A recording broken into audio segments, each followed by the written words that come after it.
এসআইআরের পর এনআরসি করে জেলে ভরবে, পারবে না রুখে দেব। লাভপুরে সভা থেকে হুঙ্কার অনুব্রত মণ্ডলের।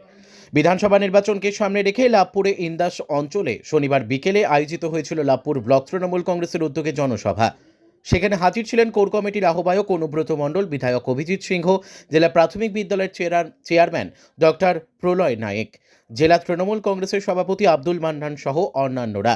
এদিন সেই সভামঞ্চ থেকে অনুব্রত মণ্ডল বক্তব্য রাখতে গিয়ে বলেন, কেন্দ্রীয় সরকার ও নির্বাচন কমিশন এসআইআর করে চিৎকার করছে। আসামে এসআইআর এর পর এনআরসি করে 4 লক্ষ মুসলিম ও 14 লক্ষ হিন্দুকে জেলে ভরেছে, কিন্তু বাংলায় পারবে না। পশ্চিমবঙ্গে এনআরসি হতে দেব না। এখানকার বিএলএ টুরা ভালো কাজ করেছে। এসআইআর এর পর এনআরসি করবে ভাবছো। আমরা জানি ভোটার লিস্টে নাম বাদ দিয়ে এনআরসি করে জেলে পড়বে। তোমাদের ক্ষমতা নেই, পারবে না। আমরা থাকতে হতে দেব না। 26 নির্বাচনের আগে লাভপুরে জনসভা থেকে এমনই হুঙ্কার দিলেন অনুব্রত মণ্ডল। অন্যদিকে লাভপুরে বিধায়ক অভিজিৎ সিংহের গলায় শোনা যায়, মুখ্যমন্ত্রীর সব উন্নয়নমূলক কাজ এখানে হচ্ছে, কিন্তু নির্বাচনের সময় এলেই পদ্ম ফুল। ইন্দাস অঞ্চলের মানুষ সারা বছর জোড়া ফুল করে, ভোটের সময় পদ্ম ফুল করছে। এটা খুব খারাপ লাগছে। অনুব্রত মণ্ডল সাংবাদিকদের প্রশ্নে বলেন, ইন্দাসের মানুষ আগে ভুল করেছে, এবারে তারা আর ভুল করবে না। সেখানে ডিএসপি আপনার এসআই অভিযোগ জানিয়েছেন, কি বলবেন বিষয়টা? দেখুন, ওটা আমি দেখি নাই, যেটা দেখি নাই সেটা আমি বলতে পারবো। এটা যদি শতাব্দীর সামনে হয়ে থাকে, ওটা দেখবো, দেখে নিশ্চয়ই আমরা সেই কথা বলবো। যে অভিযোগটা হয়েছে সেই অভিযোগটা কি নুরুল ইসলামের নির্দেশে হয়েছে? আমি কিন্তু কিছু দেখি নাই, আমি না দেখলে কোনো মন্তব্য করবো। ইন্দাস অঞ্চল বিধানসভা প্লাস লোকসভা নির্বাচনে বারবার হেরে যায়, তো সেই দেখুন, যা বলার মিটিং এ বললাম, ইন্দাসের মানুষ আগে ভুল করেছে, এবারে ইন্দাসের মানুষ আর ভুল করবে না। কারণ মমতা ব্যানার্জিকে দরকার। কারণ মমতা ব্যানার্জি না থাকলে এসআর এবং সিএ হলে অনেক প্রবলেম হবে। ওই জন্য মমতা ব্যানার্জিকে দরকার। আপনি বললেন এসআর নিয়ে যে ওগুড়ে বালি যে জেল খাটিয়ে কোনো লাভ হবে না। না না, যেমন আসামে 14 লক্ষ হিন্দু তো জেলে আছে, 4 লক্ষ মুসলিম তো আছে। ওরা তো ভাবছে যে পশ্চিমবাংলায় আমরা 1 কোটি মানুষকে জেলে রাখবো, পারবে না তো। এখানে তো 100% কাজ হচ্ছে, রাখবো বলে তো রাখা যায় না। আমার যেমন, আমি ব্যক্তিগত বলছি, আমি 1952 সালে যখন প্রথম ভোটার লিস্ট তৈরি হয়, সেই ভোটার লিস্টে আমার বাবার নাম কৃপা সিন্ধু মণ্ডল, আমার দাদুর নাম হরিপদ মণ্ডল। আমাকে বাদ দেবে কি করে? আমি তো কৃপা সিন্ধু মণ্ডলের ছেলে, তো আমাকে বাদ দেবে কি করে? রানা সিংহের দাদুর নাম আছে, বাদ দেবে কি করে? তরুণের দাদুর নাম আছে, বাদ দেবে কি করে? বাদ দেওয়া বলে তো দেওয়া যায় না, একটা অঙ্ক চাইতো। আমরা তো অঙ্ক ভুল করবো না, না। যারা ভুল করেছে তারা কষ্ট পাচ্ছে।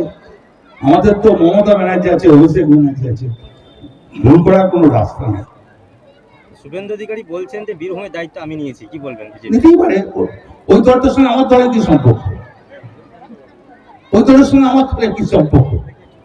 উনি ওনার দলের দায়িত্ব উনি নিতে পারেন, আমার দলের দায়িত্ব আমরা আছি।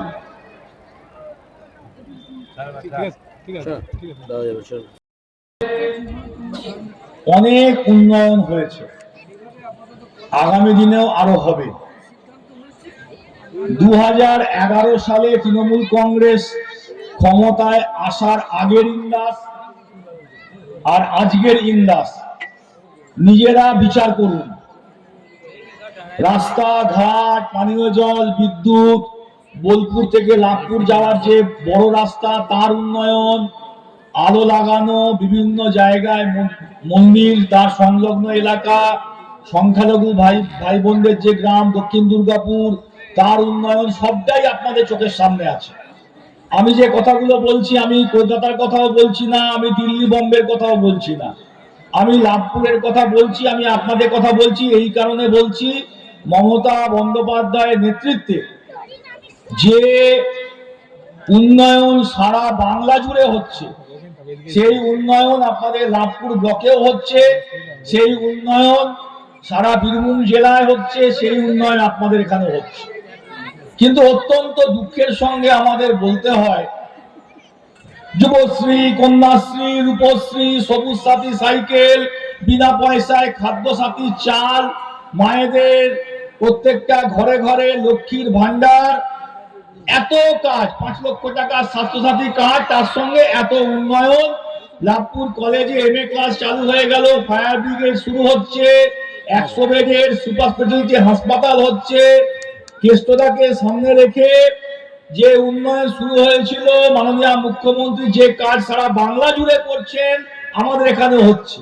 কিন্তু নির্বাচনের সময় বলতে খুব খারাপ লাগে, সারা বছর জোড়া ফুল আর ভোটের সময় চোখের সামনে পদ্ম ফুল। এইটা খুব দুঃখ লাগে। কিছু মানুষ আছেন নির্বাচন এলে গিয়ে তাদের কি হয় বলতে পারবো না। গণতন্ত্রে যে কোনো রাজনৈতিক দলের ভোটে দাঁড়াবার অধিকার আছে, কোনো প্রশ্ন নেই, নিশ্চয় দাঁড়াবে, ভোট চাইবে। আমাদের প্রশ্ন একটা, যারা বিজেপিকে ভোট দেন বা যারা CPM কে ভোট দেন, নির্বাচনের পরে কি তাদের আর 5 বছর দেখা পান? নিজের জীবনের অভিজ্ঞতার মধ্যে দিয়ে বলতে হবে। বিজেপি করেন, পতাকা লাগান, পদ্ম ফুলের ছবি আঁকেন দেওয়ালে, লাগাতে পারেন, গণতন্ত্রে দাঁড়াতে পারে। আমার বিরুদ্ধে যিনি গত 2021 সালে, প্রায় 5 বছর হতে চলল, 26 সালে যিনি দাঁড়িয়েছিলেন, তাকে এই 5 বছরে কোথাও দেখেছেন? একবারও কেউ দাঁড়িয়ে বলতে পারবেন যে হ্যাঁ বিজেপি এসে আমার খোঁজ খবর নিয়েছে? এই যে বিঘের পর বিঘে ধান পোকাতে মরে যাচ্ছে, বিজেপি এসে একবার জিজ্ঞাসা করেছে যে হ্যাঁ আমাদের কিছু করার নেই, আমরা বিরোধী দল, এখানে তৃণমূলের সরকার আছে, কিন্তু ভাই একটু খবর করতে এলাম যে তোমরা কেমন আছো, সত্যি এত বড় ক্ষতি হয়ে গেল? একবার খবর নেয়? একবার পাশে এসে দাঁড়ায়? বান, বন্যা, বৃষ্টি পড়ছে, তিরপল লাগবে, মানুষের দরকার, হাসপাতালে ভর্তি করতে হবে, রুগীর জন্য অ্যাম্বুলেন্স করতে হবে, রক্ত লাগবে, তো এসে বলে যে আচ্ছা তোমার তো একটা পেশেন্ট আছে ভাই, কি খবর শুনলাম, একবার এলাম খবর।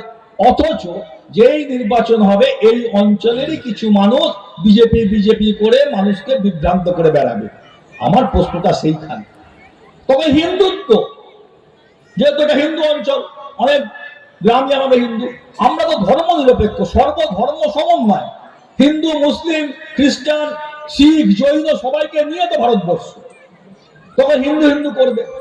ও আচ্ছা, তাহলে সারা বছর এত মন্দির, এত পুজো, এত মৎসব, এত হরিবাসর, এত কীর্তন, তখন তো কোনো হিন্দু বলে কেন তো বিজেপির নেতাকে এলাকায় দেখতে পাই না। তাই বলবো আপনাদের কাছে, মমতা বন্দ্যোপাধ্যায় সারা বছর আপনাদের পাশে ছিলেন, আছেন, থাকবেন। আমাদের সেনাপতি অভিষেক বন্দ্যোপাধ্যায় সারা বছর আপনাদের সঙ্গে আছেন। অনুব্রত মণ্ডল, কেষ্টদার নেতৃত্বে আমরা সকলে সারা বছর আপনাদের পাশে আছি। তাই দয়া করে আমরা বাংলার মানুষ, যে পাতে খাই সে পাত আমরা ফুটো করি না। যার নুন খাই তার গুণ গায়। যে সারা বছর আমাদের সাথে থাকবে, আমরাও ভোটের সময় তার পাশে থাকবো। ঠিক বলছি না ভুল বলছি? সারা বছর তোমার দেখা নাই গো, তোমার দেখা নাই, সারা বছর বিজেপি নাই, CPM নাই, কংগ্রেস নাই। আর যেই নির্বাচন আসবে তখন সবাই বেরিয়ে পড়বে, লাল, নীল, হলুদ, সবুজ হেলিকপ্টার আসতে লাগবে। তাই বলবো 5 বছর পর পর মমতা বন্দ্যোপাধ্যায়ের পাশে থাকার সময়, যিনি 5 বছর ধরে এই মায়েদের ছোট ছেলে মেয়েদেরকে নিয়ে এসছেন, জামা, প্যান্ট, জুতো, মোজা, বই, ব্যাগ, মিড ডে মিলের খাবার, সবুজ সাথী সাইকেল, কন্যাশ্রী 1, কন্যাশ্রী 2, কন্যাশ্রী 3, লক্ষ্মীর ভান্ডার, যিনি সারা বছর ধরে 5 বছর ধরে দিচ্ছেন, যিনি সারা বছর ধরে 5 বছর ধরে আপনাদের পাশে আছেন। আজ যখন দিদি ডাকবে যে আজকে আমার ভোট, আজকে তোমরা আমার পাশে এসে দাঁড়াও, সেদিন কি যার নুন খেয়েছি তার গুণ গাইবো না? যে পাতে খেয়েছি আমি কি সেই পাত ফুটো করব? আমি এইটা আপনাদেরকে ভাববার জন্য বলছি। 24 সালে অসিদ্ধার নির্বাচনে আগের থেকে একটু ভালো হয়েছে, 26 সালের নির্বাচন আসছে। এ ভোট প্রার্থীর ভোট নয়, এ ভোট মমতা বন্দ্যোপাধ্যায়কে 4র্থবারের জন্য মুখ্যমন্ত্রী করার ভোট।